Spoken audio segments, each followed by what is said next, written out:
नमस्कार दोस्तों वैसे तो लोकसभा चुनाव 2024 के लिए कांग्रेस पार्टी ने 26 पार्टी मिलाकर एक अपनी पार्टी खड़ा किया है दोस्तों, जिसका नाम एनडीए दिया गया है।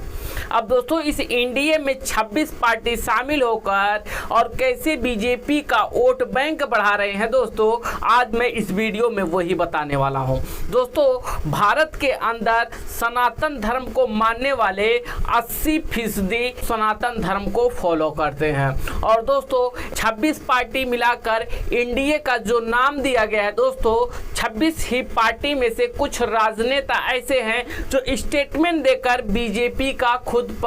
वोट बैंक बढ़ा रहे हैं। दोस्तों आपकी जानकारी के लिए बता दें, एनडीए में शामिल कांग्रेस पार्टी के नेता भी कुछ ऐसे स्टेटमेंट दे रहे हैं जो बीजेपी की बनी बनाई वोट बैंक को और भी बढ़ा रही है। दोस्तों आपकी जानकारी के लिए बता दूं, उदयनिधि स्टैलिन इन्होंने स्टेटमेंट दिया था सनातन धर्म को कोरोना वायरस से, मलेरिया से और भी कई बीमारियों से इन्होंने सनातन धर्म को जोड़ा था और लास्ट में उन्होंने कहा था सनातन धर्म का विरोध नहीं होना चाहिए, सनातन धर्म को खत्म कर देना चाहिए। उदयनिधि स्टैलिन इंडिया गठबंधन है उसमें भी वह शामिल हुए थे दोस्तों, और उन्होंने जब इस तरीके से स्टेटमेंट दिया तो कहीं ना कहीं बीजेपी हिंदुओं की सपोर्ट लेकर उदयनिधि स्टैलिन पे उन्होंने कटाक्ष भी किया था। जिनका नाम फोन मुड्डी है, उन्होंने स्टेटमेंट दिया है दोस्तों कि भारत में जो एनडीए करके 26 पार्टी बनाई गई है वह केवल सनातन धर्म को खत्म करने के लिए बनाई गई है। सनातन धर्म को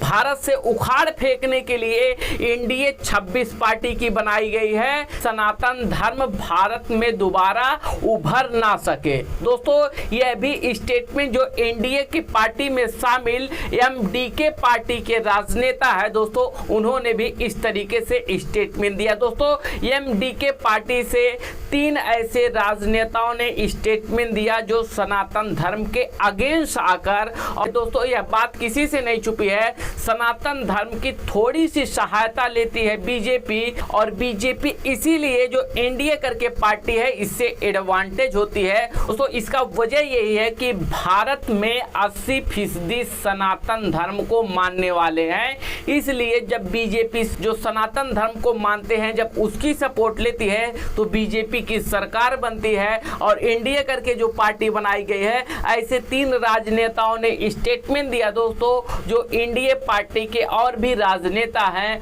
वह चुप्पी साधे हुए हैं और जो बीजेपी के राजनेता हैं इस पर अपनी राजनीति करने के लिए और जो सनातन वोट है, जो 80% वोट है, उसको अपने तरफ आकर्षित करने के लिए वो कहीं ना कहीं जो डीएमके और जो एनडीए करके पार्टी बनाई गई है उन पे भी यह लोग कटाक्ष करके कहीं ना कहीं सनातन धर्म के मानने वाले हैं उनकी पक्ष ले रहे हैं दोस्तों। इसीलिए दोस्तों जो बीजेपी है सनातन धर्म को लेकर चलती है, यह मानसिकता जो एनडीए पार्टी के लोग हैं, जो कांग्रेस पार्टी के लोग हैं, उनकी यह मानसिकता है कि जो बीजेपी है हिंदुओं को लेकर चलती है, और जब ये हिंदुओं के अगेंस्ट आकर स्टेटमेंट देते हैं तो इस पर हिंदुओं की थोड़ी पक्ष रखती है बीजेपी और बीजेपी हिंदू का पक्ष लेती है। दोस्तों इंडिया के 3 ऐसे राजनेता जो सनातन धर्म के अगेंस्ट आकर दिए, जो कि कहीं ना कहीं इस पर बीजेपी का वोट बैंक बढ़ा रहे हैं दोस्तों।